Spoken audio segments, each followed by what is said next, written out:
can't stop.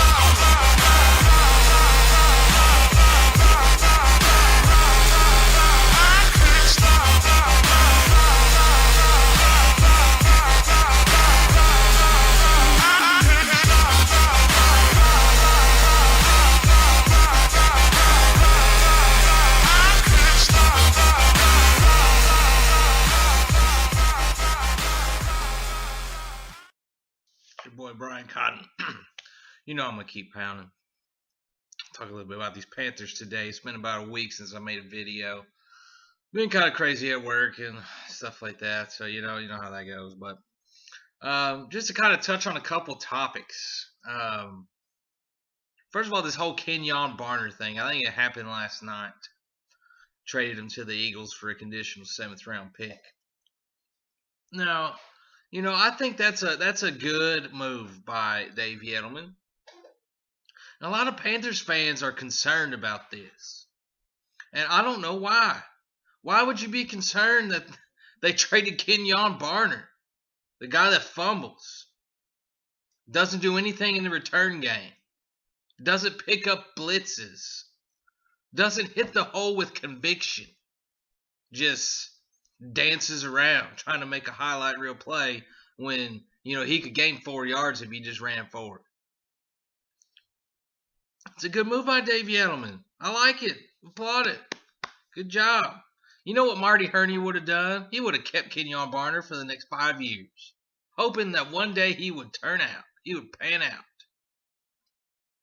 One of the things that the reason why Marty Hurney was ran out of town was because he was too loyal to guys.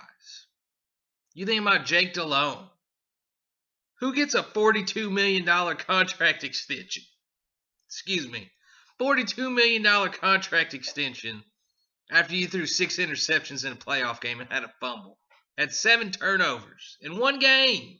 A playoff game at that. Now, I loved Jake Delhomme. Don't get me wrong. Jake Delhomme was my boy for a long time. But when he was at the end of his career, it was ugly. Stay loyal to him. Stay loyal to guys like Dan Morgan. The only guy that really panned out that he would stay loyal to was Thomas Davis. And I'm glad that he did, because Thomas Davis is one of my favorite players on this team. But, one of the things, again, Marty Hurney was ran out of town, and they want Dave Gettleman to keep making the same mistakes. Why did you cut Steve Smith? Marty Hurney would have kept Steve Smith. By God. Whether it benefited or harmed his franchise quarterback or the future of his franchise, he would have held on as 35-year-old Steve Smith. Never would have had the guts to let him go. He would have signed Brandon LaFell. He would have found a way to sign Brandon LaFell to a long-term deal. A big deal.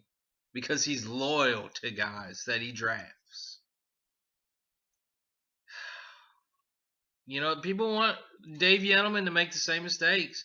And a lot of the things that I keep hearing keep reading about on blogs and everything.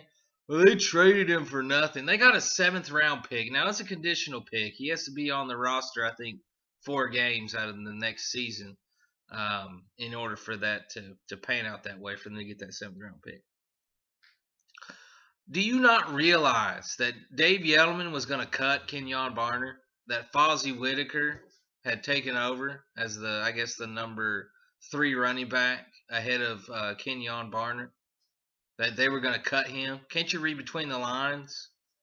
A 7th round pick, it ain't, what would you get for Kenjon Barner besides a 7th round pick? He was a 6th round draft pick himself, and he hasn't even played like a 6th round draft pick. He's played like somebody that should have went undrafted and cut during the first training camp. He's done nothing for Carolina. And people want to complain that they traded him for, quote, nothing. 7th round pick, you can, who was a 7th round pick for us? Was Captain Munnerlyn. Now, Captain Munnerlyn was not a superstar by any means, but he was productive. He produced for Carolina. He was a consistent nickel corner and he played some pretty well last year as a number one corner. Seemed like every time he got an interception, it didn't happen very often. Every time he got an interception, though, he was taking it back to the house.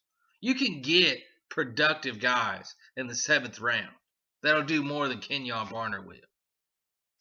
And Fozzie Whitaker has clearly been the better running back than Kenjon Barner has.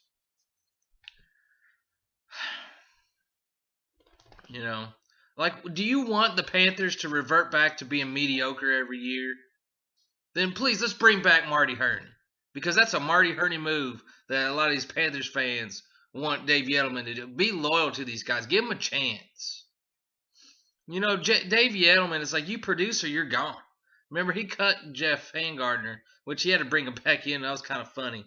But he cut Jeff Handgardner before it was even time to cut people. He cut him from the team because the status quo was not good enough. You're not producing, you're out the door. And I like that. I like that about Dave Gettleman. But anyway, just a couple other things. This is the Panthers' 20th season, which I'm gonna be 30 on Friday. That's I can't believe that. But I was 11 years old the first time that the Panthers played. I've been a fan of that team ever since. Just kind of talk about, because I'm kind of new to the YouTube thing, and my channel's still new, and a lot of people might not know about my background as a Panthers fan, obviously. So, my dad was a Cowboys fan. My mom was a 49ers fan when I was growing up. And, I kind of hopped on that Dallas bandwagon a little bit. My dad was, again, big Dallas fan. They were winning Super Bowls. They were going to the playoffs every year. So, I kind of was on that bandwagon. But, my other dad, sperm donor dad, he lived in South Carolina. And I would go to his house for the summers. And in 1995, summer of 95, I spent the whole summer in Charleston, South Carolina, when the Panthers were first coming into the league. And, that's all they talked about was Panthers football. And, I kind of like their helmets and their colors and their jerseys that they showed off. So that's how I became a Panthers fan. I was like, it'd be awesome to cheer for a team from day one.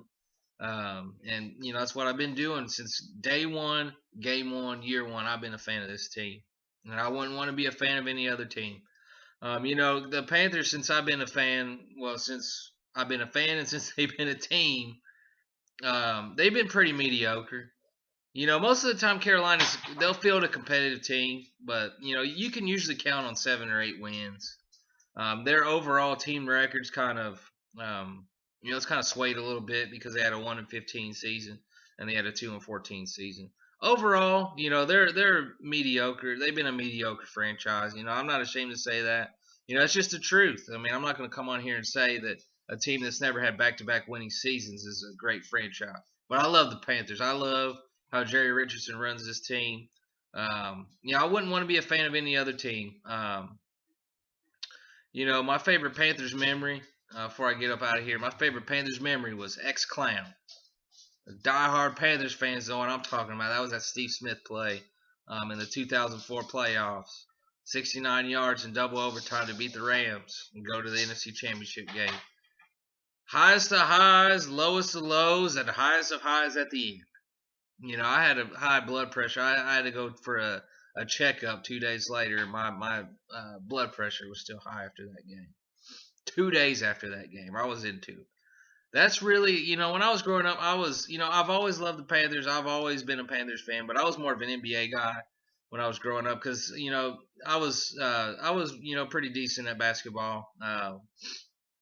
That's the sport I played when I was growing up. And, I just followed the NBA.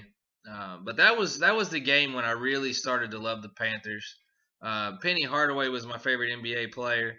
And it was around 2003 when, you could see that his career was just going to be over. And, Panthers were my football team. And, the thing about, with the Panthers was I was always a Panthers fan no matter who was on the team. That's why I didn't freak out when they let go of Steve Smith. I was attached to the Panthers, not to any one player. Now, I loved Steve Smith while he was here. But, that Panthers helmet is bigger than any player. And that's just how I feel. That's how I've always felt about the Panthers because when you think about the NBA, I followed Penny Hardaway when his career was over. I had no team to go to, and so it's kind of like I fell on the Panthers. And I've been diehard Panthers ever since. That first season, but that was really when I started to fall in love with this team. Was that game? Favorite player of all time for the Panthers? I would have to say Steve Smith or Cam Newton. He's making a run at Steve Smith right now. The thing about Cam Newton was, a lot of people hated on this guy. They still hate on him today, but they always talked about his character. And he's made mistakes in the past, but you never see Cam Newton flipping off, the other team's sideline like some of these young quarterbacks do. Cam Newton, he's been walking the straight and narrow. If I had a son, I would say Cam Newton is a good role model as far as athletics go. So Cam Newton, he's going up there, but right now Steve Smith is my all-time favorite player. I think he's the best player in franchise history. It was not Julius Peppers, it was Steve Smith. So anyway, my dogs are going crazy. My name is Brian Cotton. I'm gonna keep pounding. We've got another game on Friday. I watched some of the game on Sunday. Watched it until about the third quarter when they started pulling out the starters. It was late and I had to go to work the next day, so I kind of went to bed. I missed Posey Whitaker, but I saw some of the highlights. So, I think that game was a big game for us. I think it kind of showed that Jason Avant and Jericho Cotchery and Kelvin Benjamin, they can play. They know how to get open. They know how to make catches.